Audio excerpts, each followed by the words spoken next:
एक दिवसीय अंतर्राष्ट्रीय क्रिकेट 50 ओवर का खेल जहां हर गेंद एक कहानी कहती है, लेकिन कुछ कहानियां इतिहास बन जाती हैं। क्या आप जानते हैं कि ओडीआई इतिहास का सबसे बड़ा व्यक्तिगत स्कोर क्या है? वो कौन सी पारी थी जिसने क्रिकेट की दुनिया को हमेशा के लिए बदल दिया?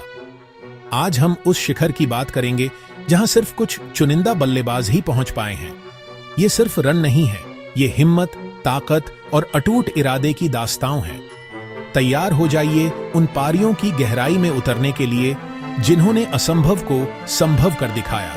चलिए सबसे पहले उन दिग्गजों पर एक नजर डालते हैं जिन्होंने 200 रन के जादुई आंकड़े को पार किया। ये वो पारियां हैं जो आज भी क्रिकेट प्रेमियों के जहन में ताजा हैं। रिकॉर्ड्स का बादशाह हिटमैन रोहित शर्मा। 13 नवंबर 2014 कोलकाता का ऐतिहासिक ईडन गार्डन्स। श्रीलंका के खिलाफ रोहित ने 173 गेंदों पर 264 रनों की अविश्वसनीय पारी खेली। यह आज भी ओडीआई इतिहास का सर्वोच्च व्यक्तिगत स्कोर है, एक ऐसा पहाड़ जिसे लांघना लगभग नामुमकिन लगता है। दूसरे नंबर पर हैं न्यूजीलैंड के मार्टिन गप्टिल। 2015 वर्ल्ड कप का क्वार्टर फाइनल, वेलिंगटन का मैदान। वेस्टइंडीज के खिलाफ उन्होंने 133 गेंदों पर 227 रन बनाए और अंत तक नॉट आउट रहे। वर्ल्ड कप के नॉकआउट मैच में ऐसा प्रदर्शन दबाव में बिखरने नहीं बल्कि निखरने की कहानी कहता है। और फिर भारत का तूफान वीरेंद्र सहवाग। 8 दिसंबर 2011 इंदौर का होलकर स्टेडियम। सहवाग ने वेस्टइंडीज के गेंदबाजों पर कहर बरपाते हुए सिर्फ 139 गेंदों में 219 रन बना डाले। वो कप्तान के तौर पर दोहरा शतक लगाने वाले पहले खिलाड़ी बने और उन्होंने सचिन तेंदुलकर के रिकॉर्ड को तोड़ा। Universe boss Chris Gayle. 2015 world cup में जिम्बाब्वे के खिलाफ कैनबरा में गेल ने 147 गेंदों पर 215 रनों की पारी खेली।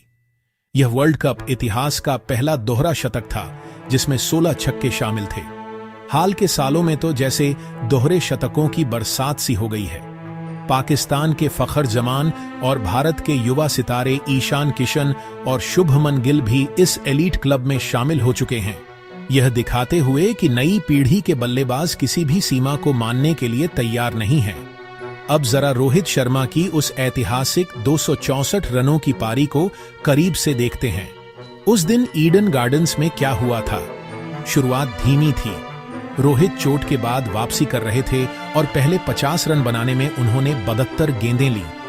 ऐसा लग रहा था कि वो सिर्फ अपनी लय हासिल करने की कोशिश कर रहे हैं, लेकिन एक बार जब वो 100 पर पहुंचे तो उन्होंने अपना असली रूप दिखाया। अगले 50 रन सिर्फ 28 गेंदों में आए, फिर 100 से 150 तक पहुंचने में 25 गेंदें, 150 से 200 तक 26 गेंदें और 200 से 250 तक सिर्फ 15 गेंदें। यह किसी वीडियो गेम जैसा लग रहा था।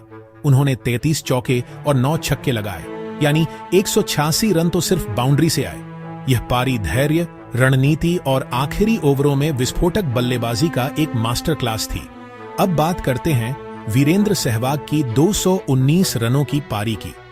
सहवाग का अंदाज रोहित से बिल्कुल अलग था। उनका मंत्र था पहली गेंद से ही आक्रमण। उस दिन इंदौर में उन्होंने पावर प्ले के नियमों का भरपूर फायदा उठाया। जब फील्डर्स 30 गज के दायरे में होते हैं तो सहवाग जैसे बल्लेबाज को रोकना नामुमकिन हो जाता है। उन्होंने अपना शतक सिर्फ 59 गेंदों में पूरा कर लिया था, जो उस समय के सबसे तेज शतकों में से एक था। उनकी पारी ने यह साबित कर दिया कि ओडीआई में शुरुआत से ही दबदबा बनाकर एक विशाल स्कोर खड़ा किया जा सकता है। लेकिन सवाल यह उठता है कि आखिर ओडीआई क्रिकेट में इतने बड़े स्कोर बनने क्यों लगे? इसके पीछे कई कारण हैं। सबसे बड़ा बदलाव आया नियमों में।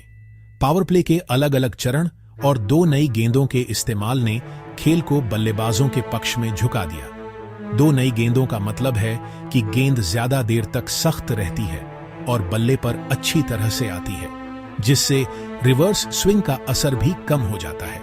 इसके अलावा बल्ले की तकनीक में भी क्रांति आई है। आज के बल्ले पहले के मुकाबले बहुत हल्के लेकिन मोटे किनारों वाले होते हैं, जिससे मिस हिट भी बाउंड्री पार चली जाती है। साथ ही खिलाड़ियों की फिटनेस का स्तर भी बढ़ा है।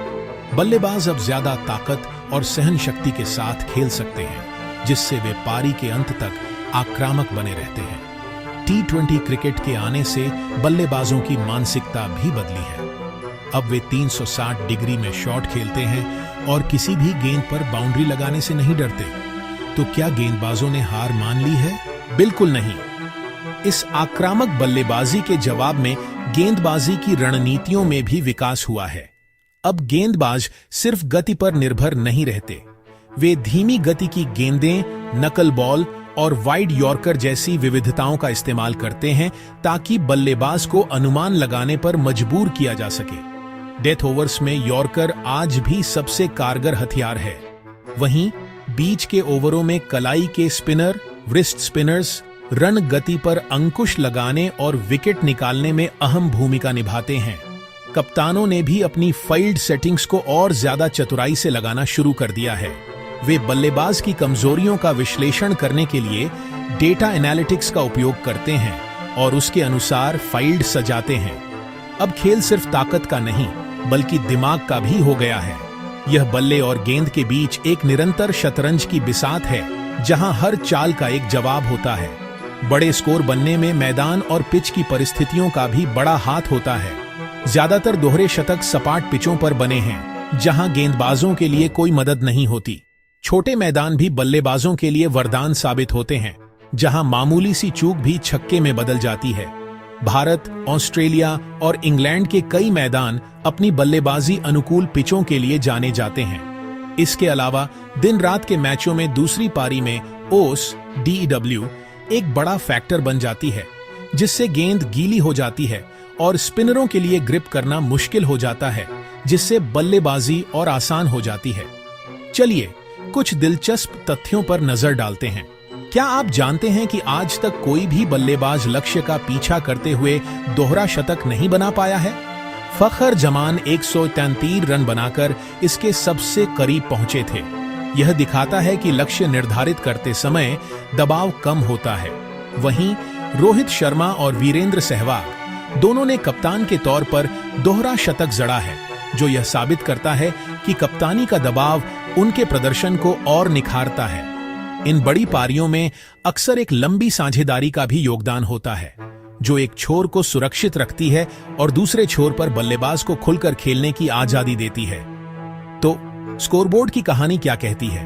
266, 243, 219, 235 ये सिर्फ आंकड़े नहीं हैं। ये वो मील के पत्थर हैं जिन्होंने एक दिवसीय क्रिकेट की सोच को हमेशा के लिए बदल दिया। इन पारियों ने साबित किया कि कोई भी स्कोर सुरक्षित नहीं है और कोई भी लक्ष्य असंभव नहीं है। इन्होंने दुनिया भर के युवा बल्लेबाजों को बड़े सपने देखने और आक्रामक खेलने के लिए प्रेरित किया। पावर प्ले हो, बीच के ओवर हो या डेथ ओवर्स, अब हर चरण में आक्रमण ही सबसे अच्छी रक्षा मानी जाती है। तो अगला कौन होगा? कौन तोड़ेगा रोहित शर्मा का 264 का रिकॉर्ड? क्या कोई बल्लेबाज ODI में 300 के व्यक्तिगत स्कोर तक पहुंच पाएगा? जिस तरह से खेल विकसित हो रहा है, जिस तरह की प्रतिभा सामने आ रही है, यह अब दूर का सपना नहीं लगता। शुभमन गिल, ईशान किशन जैसे युवा खिलाड़ी पहले ही अपनी क्षमता दिखा चुके हैं। हर नए मैच के साथ एक नया रिकॉर्ड बनने की संभावना होती है। अगला बड़ा अंक शायद कल ही बन जाए, क्योंकि क्रिकेट में सीमाएं सिर्फ संख्याएं होती हैं और रिकॉर्ड तोड़ने के लिए ही बनते हैं।